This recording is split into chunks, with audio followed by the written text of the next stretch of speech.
happy Easter, happy Sunday, blessed Sunday, everyone. By the way, I would like to congratulate our retirees. Imagine, retired but not tired. They're doing HDS very well and now they're earning big.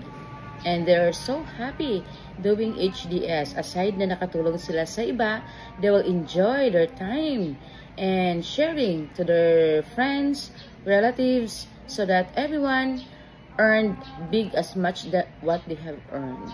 Kaya sa mga gusto ding malaman how to earn this HDS gamit yung Facebook mo, don't hesitate to message me or you contact the person who shared sa inyo ng video na to kasi ikaw naman yung next na turuan namin at mag-guide dito po sa HDS. Sobrang dali na lang po. Gawin mo lang to kahit sa bakanting oras mo. Busy ka sa trabaho, may job ka man, you can do this part-time. So sa mga gusto ding i-full-time, that's good kasi pwedeng-pwede mong i-full-time. Kagaya ko, full-time ko to ginawa.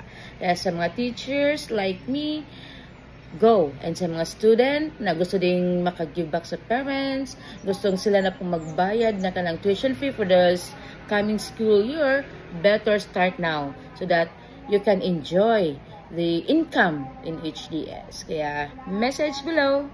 See you in my inbox. Bye!